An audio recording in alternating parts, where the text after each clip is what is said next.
मतलब कुछ भी। उनको मौत के मुंह में झोंकने के लिए तुम रेडी हो गए। पुलिस उसे दौड़ा दौड़ा कर मार रही थी। मुसीबत आई है तो खामोश बैठे। क्या अब खतरा नहीं है? दिल्ली, बॉम्बे, अहमदाबाद का हाल नहीं देख रहे आप? जिंदगी जीने का नाम है। इस तरह से मौत से लड़ना खुदकुशी है। कि अगर इस सेशन बच्चे स्कूल नहीं जाएंगे तो क्या हो जाएगा? अरे भाई, उन्हें घर में पढ़ने दो और एग्ज़ाम ले लेना।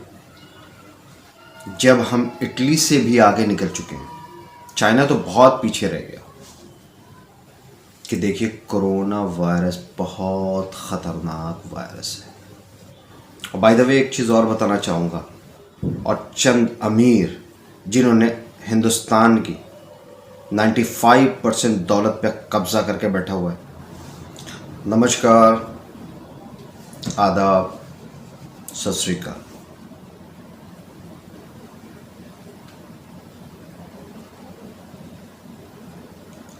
जब हम कुल 2500 कोरोना वायरस से इन्फेक्टेड थे, तब फुल लॉकडाउन था। फुल लॉकडाउन, कहें तो कर्फ्यू था। कोई अगर अपने घरों से बाहर निकल रहा था तो पुलिस उसे दौड़ा दौड़ा कर मार रही थी, FIR कर रही थी, जेल भेज रही थी। लोगों ने अपने एरिए को बंद कर दिया था। किसी बाहरी को वहां से गुजरने नहीं दिया जा रहा था, क्योंकि लोगों को डर था कि हो सकता है हमें कोरोना हो जाए। और डर सही भी था, कोई गलत नहीं था। लेकिन उस वक्त जब हम कुल 2500 कोरोना वायरस से इन्फेक्टेड थे, लोगों को दौड़ा दौड़ा के मारा गया, पुलिस ने मारा, लोगों ने मारा।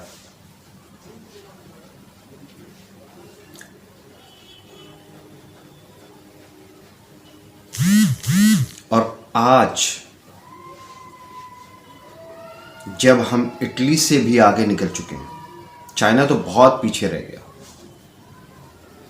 हम इटली से आगे आ गए। याद है ना कि इटली के लिए पूरे विश्व ने शोक मनाया था, मातम का माहौल था। लोग इटली के लिए दुआएं कर रहे थे।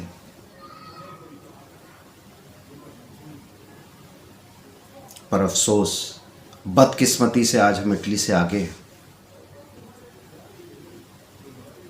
तब लॉकडाउन खोला जा रहा है। क्या अब खतरा नहीं है?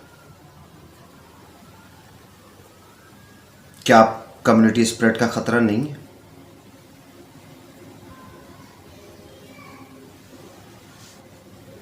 आखिर क्यों?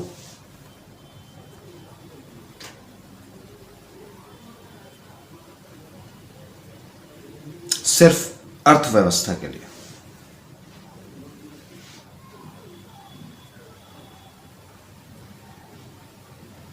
क्या कुछ दिन हम अपने गरीब भाइयों को बैठा के नहीं खिला सकते?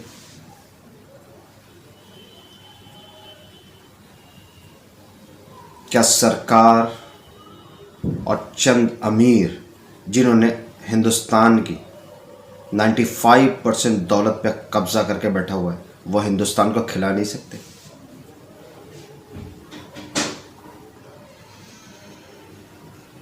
आप लोगों को पता होना चाहिए कि 60% लोगों के पास सिर्फ 5%, इस देश का 5% धन है 60% लोगों के पास। उससे भी कम, 4.8, एग्जैक्ट फिगर बताएं तो 4.8% है।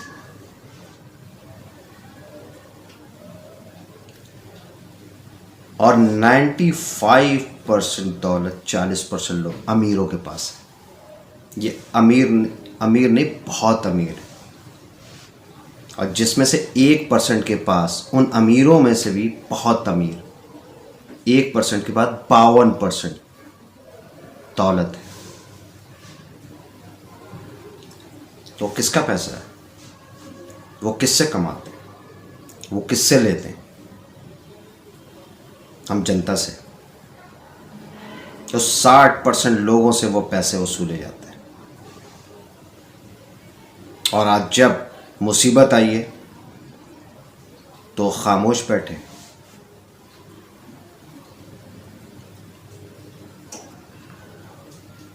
छोटे लोग, मिडिल क्लास लोग, अपर मिडिल क्लास हेल्प कर रहा है, चंदा कर रहा है, सब कुछ कर रहा है। वो कहाँ बैठे हैं? वो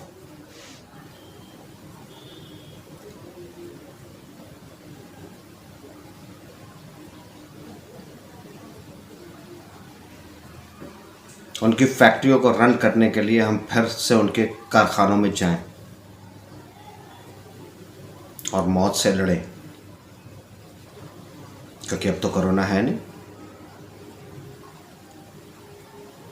अब तो कम्युनिटी स्प्रेड होना नहीं है।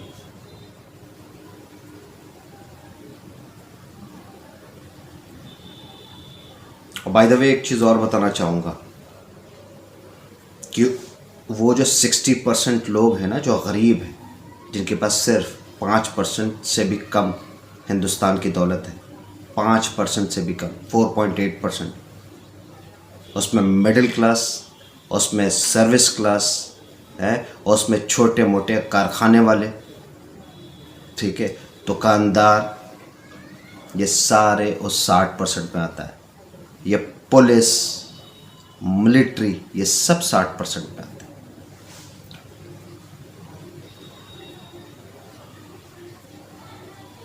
ये पैसे का, ये दौलत का, ये धन की असमानता क्यों है? क्यों उन्हें इतना ज्यादा मुनाफा दिया जाता है? आखिर कौन रोकेगा? आखिर कौन रोकेगा उनके इस मुनाफेखोरी को? आपको एक एग्जाम्पल देना चाहूँगा मैं, एक एग्जाम्पल, उससे आप अंदाज़ा लगाइए। ये जो जियो मोबाइल है, उसके तिमाही प्रॉफिट, 3 महीने का प्रॉफिट 108 अरब रुपए है।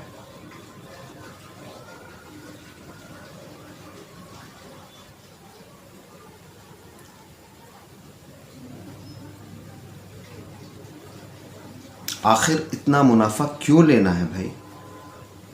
क्यों लेना है? ये किसकी जेब से आप पैसा निकाल रहे हो? ये किसकी जेब से आप पैसा निकाल रहे हो? ये मुनाफा किसकी जेब से निकाल रहा है? जनता की जेब से निकाल रहे हो। क्यों ले रहे भैया आप?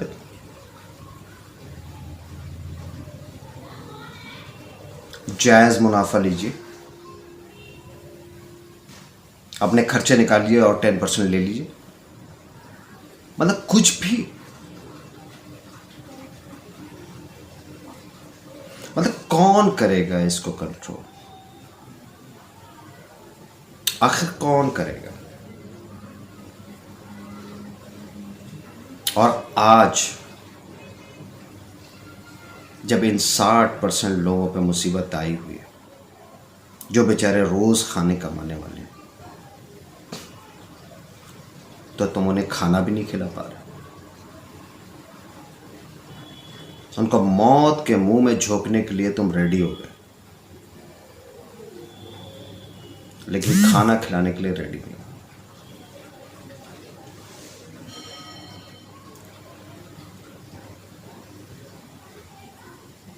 खैर, वो आपको खाना खिलाएंगे भी नहीं। उन्हें अपना मुनाफा चाहिए। आप जाइए उनकी कंपनी में काम करिए और खुद अपनी दाल रोटी कमाइए और खाइए।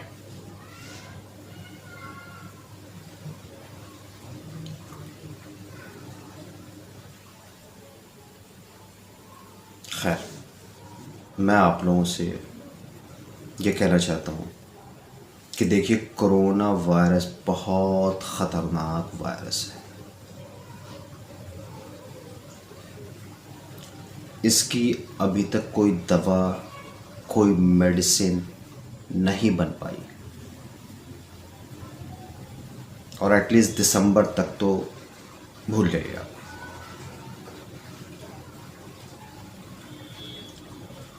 तो जहाँ तक हो सके अपने घरों से कम निकलिए, बहुत ज़रूरी हो तभी घर से बाहर जाइए, और बच्चों और बूढ़ों को तो कतई बाहर ना निकालें,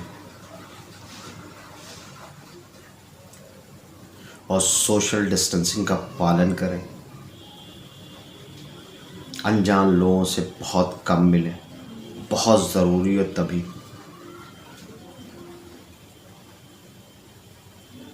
और एक बात और कहना चाहूँगा,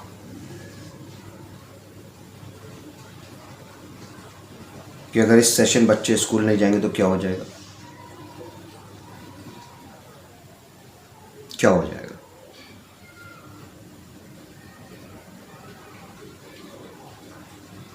अरे भाई, उन्हें घर में पढ़ने दो और एग्ज़ाम ले लेना।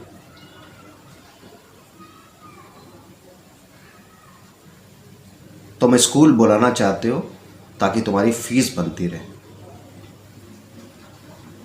अरे अपनी फीस बनाने के चक्कर में उनको मौत के मुंह में तो मत ढकेलो।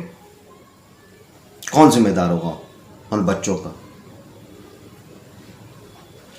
कौन जिम्मेदार होगा उन बच्चों का अगर वो उनको कोरोना से अगर वो इन्फेक्टेड हो जाए तो? कौन जिम्मेदार होगा?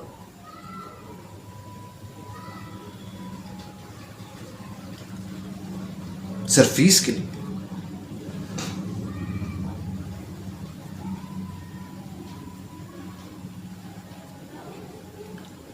तो मेरी सभी से गुजारिश है, प्रार्थना है कि इस साल बच्चों को स्कूल न भेजें, घर पे पढ़ाएं और एग्ज़ाम दिलवाएं।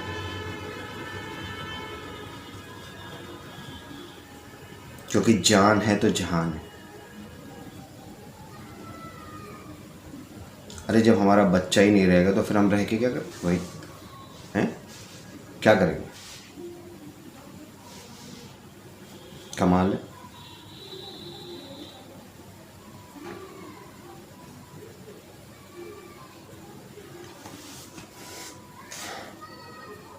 खैर, मेरे समझ में मेरी तो इतनी अकल है नहीं, लेकिन फिर भी मैंने आप लोगों से जहाँ तक मैं समझ पाया हूँ वहाँ तक मैंने आपको समझाने की कोशिश की।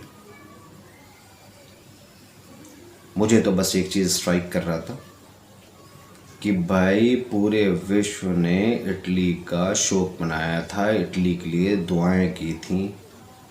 जो हाल था, आज हम इटली से आगे निकल चुके हैं।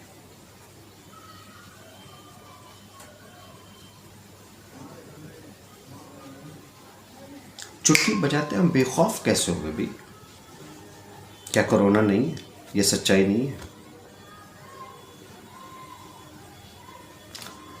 दिल्ली, बॉम्बे, अहमदाबाद का हाल नहीं देख रहे आप?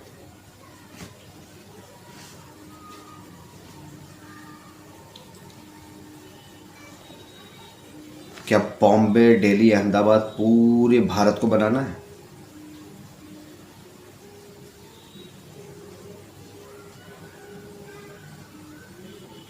तो प्लीज़ अपने दिमाग की सुनिए।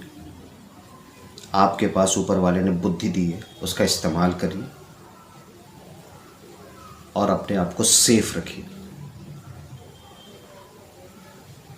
बचा के रखिए। जिंदगी जीने का नाम है। इस तरह से मौत से लड़ना खुदकुशी है, तो खुदकुशी करने की कोशिश ना करें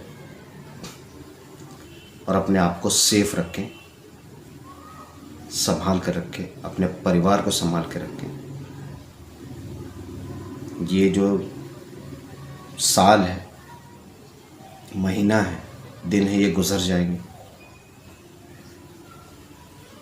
कोई ना कोई हल आ जाएगा। थोड़ा सा शांति बनाए रखें, बस। धन्यवाद, शुक्रिया, थैंक यू।